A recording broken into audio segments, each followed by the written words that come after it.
Hello everyone, कैसे हैं आप सभी दोस्तों। उम्मीद है आप सभी बहुत अच्छे होंगे। स्वागत है आपका हमारे चैनल द अंकुर टॉक पर।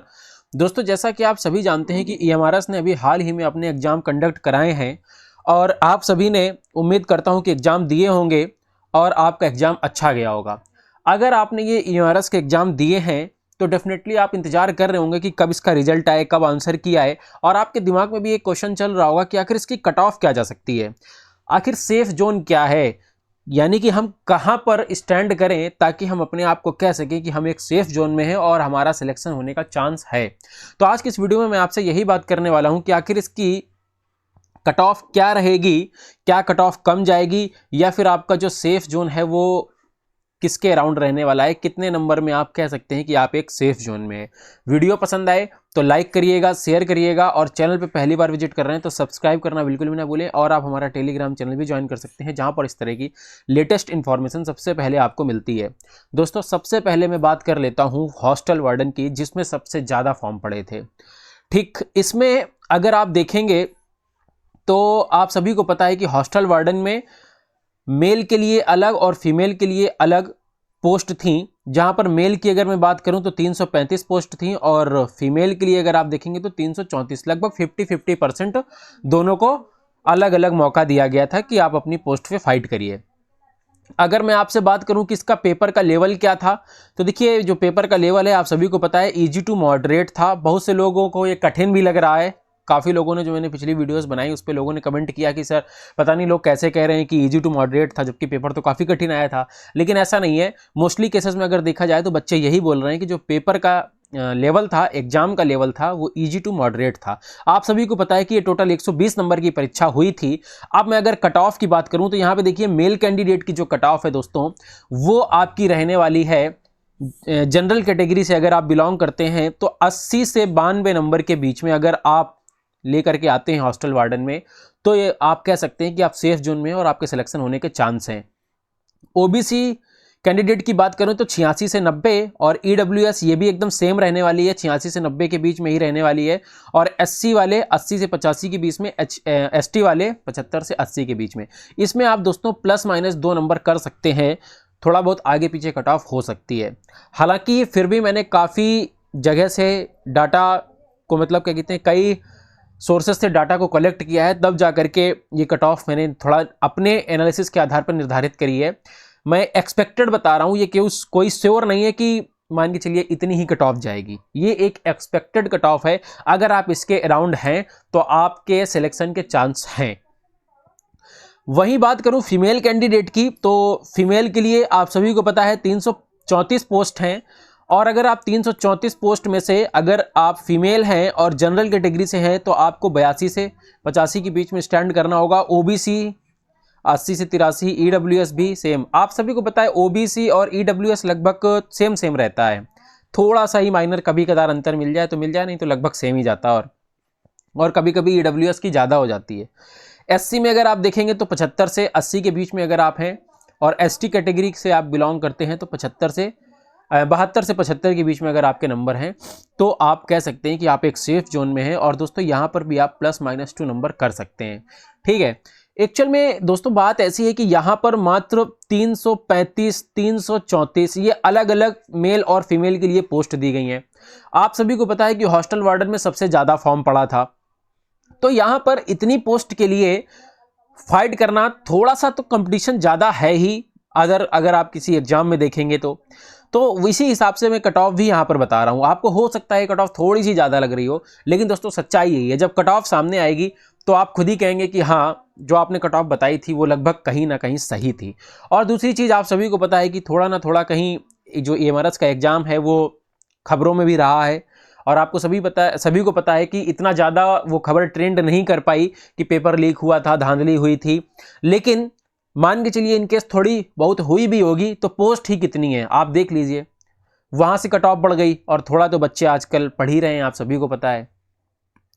अब बात करता हूं मैं टीजीटी वालों के लिए दोस्तों। तो टीजीटी वालों की कट ऑफ बताने से पहले मैं आपको एक चीज और बताना चाहता हूं कि आप थोड़ा सा एक चीज ये देखिए कि जो फैक्टर हैं आपकी कट ऑफ को अफेक्ट करेंगे, है ना, जो प्रभाव डालेंगे, कौन कौन से फैक्टर हैं। एक तो प्रेजेंस ऑफ स्टूडेंट। मैं आपको बता दूं कि 75% के अराउंड प्रेजेंटी रही है EMRS में, ठीक। और जो दूसरी चीज़ थी लैंग्वेज क्वालिफाइंग को लेकर के थी। आप सभी को पता है कि हिंदी में और इंग्लिश में TGT में हो चाहे PGT में हो, आपको 40% के साथ लैंग्वेज क्वालिफाई करना था। और आपको पता है कि इंग्लिश वाला सेक्शन काफ़ी टफ था। बच्चे इंग्लिश को लेकर के काफ़ी ज़्यादा कमेंट कर रहे थे, या अगर आप किसी कॉलेज के बाहर भी जाकर के पूछे तो वो सबसे ज़्यादा संदेह में तो यही रहते थे कि पता नहीं हमारा मेन सब्जेक्ट तो छोड़िए, लैंग्वेज क्वालिफाई होगा या नहीं होगा। हिंदी तो ठीक ठाक थी, पैसेज आ गया था, पैसेज से 3 क्वेश्चन सही हो गए, 1 क्वेश्चन इधर उधर से सही हो जाएगा और हम क्वालिफाई कर जाएंगे। लेकिन इंग्लिश वाले सेक्शन में क्या था कि पैसेज दिया ही नहीं गया था, सारे क्वेश्चन थे। तो अगर आपको आता होगा तो ये आप कर पाएंगे, अदरवाइज नहीं कर पाएंगे। पैसेज में क्या होता है, क्वेश्चन छांट के लिखने होते हैं, बच्चा लिख देता है, कर देता है।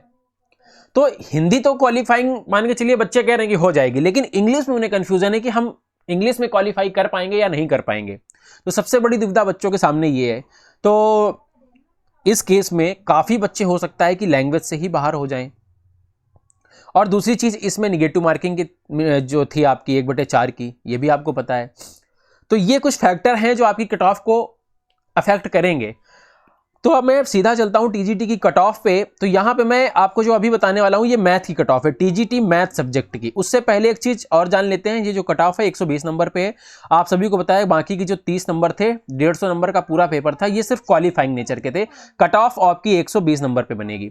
और यहाँ पे टोटल फॉर्म अगर मैं देखूं तो टोटल जो फॉर्म अप्लाई हुआ था दोस्तों वो 3 लाख के ऊपर हुआ था। और ये सभी के सभी TGT में 22 सब्जेक्ट जो थे आपके, वो सभी सब्जेक्ट से जुड़े हुए टोटल 3 लाख फॉर्म थे। तो ये मान के चलिए मैथ में लगभग 60 से 70 हजार के आसपास आपका फॉर्म पड़ गया होगा, है ना। इसमें आपको मैथ के लिए जो 680 पोस्ट थी, टोटल मैथ की जो पोस्ट थी आपकी, टोटल पोस्ट जो थी आपकी दोस्तों मैथ की, वो 680 पोस्ट थी। 680 पोस्ट के लिए आपको लड़ाई करनी थी। इसमें भी अलग अलग कैटेगरी की, जनरल की अलग, OBC की अलग, इस तरीके से। शायद में अगर आप OBC कैटेगरी से हैं तो 185 थी आपके लिए, ठीक है। तो यहां पे अगर आप कट ऑफ देखेंगे तो मैथ का पेपर आप सभी को पता है कि ठीक ठाक आया था। इसको मॉडरेट टू हाई कहेंगे, क्योंकि यहां पर जैसे पाइथन बंटन वगैरह काफ़ी चीज़ें पूछी गई थी जो ग्रेजुएशन लेवल की थी। काफ़ी इन्होंने ग्रेजुएशन लेवल पे फोकस ज़्यादा कर दिया था, और कुछ चीज़ें ईजी भी थी। तो यहां पे अगर मैं कट ऑफ की बात करूं तो दोस्तों यहां पे अगर आप जाएंगे तो जनरल कैटेगरी से अगर हैं आप तो 72 से 75 नंबर के बीच में अगर आप जनरल कैटेगरी से बिलोंग करते हैं तो आपके इतने नंबर हैं तो आप सेफ जोन में हैं। और OBC वाले 70 से 73, EWS वाले 70 से 73, ये देखिए लगभग सेम है। मेरी नज़र में तो दोनों का लगभग सेम कट ऑफ जाता है। और SC कैटेगरी वाले 60 से 70, ST वाले इतने। तो ये कुछ मैथ वाले बच्चों की कहानी रहने वाली है। अब बात करता हूँ अदर पोस्ट के लिए। तो आप सभी को पता है कि TGT में जो टोटल पोस्ट थी वो 5660 थी। अब अगर आप अदर किसी सब्जेक्ट से है ना, तो मैं आपको सिर्फ एक बात बोलना चाहूंगा कि अगर आप दोस्तों 65 से 70% के बीच में अगर आपने मार्क स्कोर किए हुए हैं तो आप अपने आप को सेफ जोन में कह सकते हैं। और दूसरी चीज, आप अपने सब्जेक्ट के एक्सपर्ट हैं, आपने पेपर दिया है तो आपको ये चीज बहुत अच्छे से पता होगी कि जो आपका पेपर था वो कैसा आया था, उसका लेवल हाई था, लो था।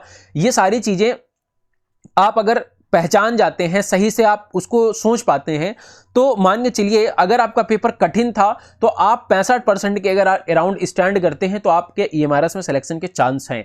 अगर आपका पेपर थोड़ा सा कहीं ना कहीं ईजी लेवल का था, ठीक, तो आप 70 से 72% अगर आप स्कोर करते हैं तो मान के चलिए आपके सिलेक्शन होने के चांस हैं, ठीक। तो ये एक छोटी सी कट ऑफ का एनालिसिस था जो दोस्तों एक्सपेक्टेड कट ऑफ है। मैं आपको फिर से बता रहा हूं, ये एक्सपेक्टेड है, ना कि ये मैं आपको एकदम फाइनल मुहर लगा रहा हूं इसमें, है ना। तो ये आपको ये बात समझनी है कि ये एक्सपेक्टेड कट ऑफ है, ना कि इस पे मैं मुहर लगाने आया हूं। आपको मैंने एक ऑन एन एवरेज कई जगह से डाटा कलेक्ट करके, कई बच्चों से पूछ करके मैंने आपको एक एवरेज कट ऑफ बताई हुई है। तो अगर आप इसके कहीं अराउंड स्टैंड करते हैं तो ये मान के चलिए आपका सिलेक्शन होने के चांस हैं। अब ये जो फाइनल कट ऑफ आएगी तब पता चलेगा कि सच्चाई कितनी है। तो एक यही छोटी सी इंफॉर्मेशन थी जो आप सभी के साथ मुझे शेयर करनी थी, मैंने आपके साथ शेयर करी। अगर आपको वीडियो पसंद आई है दोस्तों तो लाइक करिए। दूसरी चीज मैं आपको एक चीज और बोलना चाहता हूं कि अगर फिर भी आपके माइंड में कोई कंफ्यूजन है तो डेफिनेटली आप नीचे कमेंट कर सकते हैं, वहां पर मैं आपको रिप्लाई देने का प्रयास करूंगा। और अगर आपको वीडियो पसंद आई है तो शेयर करिए, सब्सक्राइब करिए, टेलीग्राम चैनल है, ज्वाइन कर सकते हैं। मिलते हैं आपसे अगली वीडियो में, तब तक के लिए जय हिंद, जय भारत।